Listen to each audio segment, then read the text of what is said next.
আসসালামু আলাইকুম। Content creator কাপি ভাইয়ের বাসায় আগুন ধরিয়ে দিয়েছে, তার বাড়ি পুরে সার্কার হয়ে গেছে। আপনারা বিষয়টা কিন্তু সকলেই জানেন, কিন্তু তার এই বাসায় আগুন কারা দিছে এটা কি আপনারা জানেন? এটা কিন্তু এখনো সুনির্দিষ্টভাবে কোনো মিডিয়াতে আসে নাই। তবে আজকে আপনাদেরকে বিস্তারিত বলবো যে আসলে কারা আগুন দিয়েছে। তার আগে বলি, এই কাপি ভাই আসলে কে? এই কাপি ভাই যখন স্বৈরাচার বিরোধী আন্দোলন, শেখ হাসিনা পতনে আন্দোলন চলতেছে, তখন কিন্তু বরিশালে এই কাফি ভাই আন্দোলনটা চাঙ্গা করছে। এই কাফি ভাইয়ের আন্দোলনের ক্ষেত্রে ব্যাপক ভূমিকা আছে, সেটা কিন্তু আপনারা সকলেই কম বেশি জানেন। তো যখন ধানমন্ডি 32 নম্বর আগুন ধরিয়ে দিয়েছে, তখন কিন্তু সেখানেও কাফি ভাই ছিল, তার সেই ছবিও ভাইরাল হয়েছে। এবং ধানমন্ডি 32 নম্বর যে আগুন ধরিয়ে দিয়েছে, সেটাকে কেন্দ্র করে প্রতিটা মহল্লায়, প্রতিটা গ্রামে ছাত্রলীগ বা আওয়ামী লীগ যারা আছে তারা কিন্তু তখনই হুমকি দিয়েছে যে বাংলাদেশের প্রতিটা বাড়ি হবে ধানমন্ডি 32। তার মানে কি বুঝতে পারছেন? যে বাংলাদেশে যারা মানে আওয়ামী লীগের বিরোধী তাদের প্রতিটা বাড়ি জ্বালিয়ে দিবে, যেমনটা ধানমন্ডি 32 নম্বর জ্বালিয়ে দিয়েছে।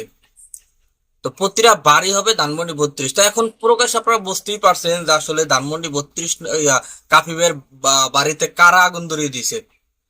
এবং কাফিবের বাড়িতে আগুন ধরিয়ে দিছে যে এই ঘটনাটা কেন্দ্র করে সোশ্যাল মিডিয়ায় বা ফেসবুকে যত প্রকার নিউজ ছড়াইতেছে, সেই নিউজের আপনার রিয়েক্টে যায় দেখবেন যে এক শ্রেণীর আহ, মানে আওয়ামী লীগ, এক শ্রেণীর কি তারা মানে প্রকাশ আওয়ামী লীগ, তারা কিন্তু হা রিয়েক্ট দিতেছে।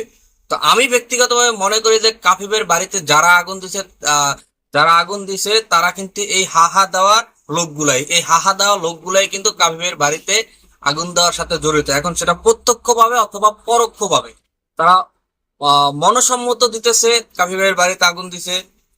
এবং সেই মনসম্মত দিতেছে দেখেই কিন্তু তারা কাফিবের যে নিউজ গুলা সোশ্যাল মিডিয়ায় বেরিয়ে আসছে সেগুলো কিন্তু রিয়েক্ট দিতেছে। তো কাফিবের বাড়িতে যারা আগুন দিয়েছে তারা যেরকম অপরাধী, ঠিক তদ্রুপ যারা এই মনসম্মত দিতেছে, যারা রিয়েক্ট দিয়ে বুঝাইতেছে যে কাফিবের বাড়িতে যে আগুন দিয়েছে এইটার আহ সমর্থক করে, তারাও কিন্তু সেম ততটাই অপরাধী।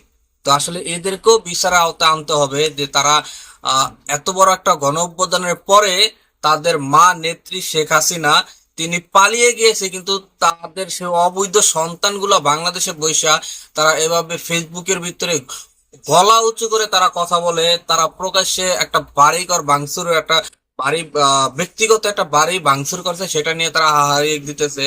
তো বুঝতেই পারছেন যে আসলে এদেরকে কি করা উচিত। এখন অনেকেই বলবে যে ধানমন্ডি 32 নম্বর যখন পড়ছে তখন আমরা কিছু বলি নাই। ভাই, ধানমন্ডি 32 নম্বর একটা অভিশপ্ত বাড়ি, সেটা পড়ছে, সেটা আমাদের বাংলাদেশের জন্য একটা গর্বের।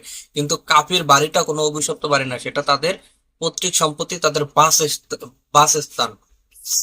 তো দর্শক, আপনাদের আসলে মূল্যবান মতামত অবশ্যই জানাবেন যে ধানমন্ডি এই কাফিবের বাড়িতে আসলে কারা আগুন ধরিয়েছে, এর পিছনে প্রকাশ্যে কারা জড়িত, এবং তাদের যারা এই যে মনসম্মতি দিয়েছে ফেসবুকের মাধ্যমে তাদের কি শাস্তি হওয়া উচিত কিনা।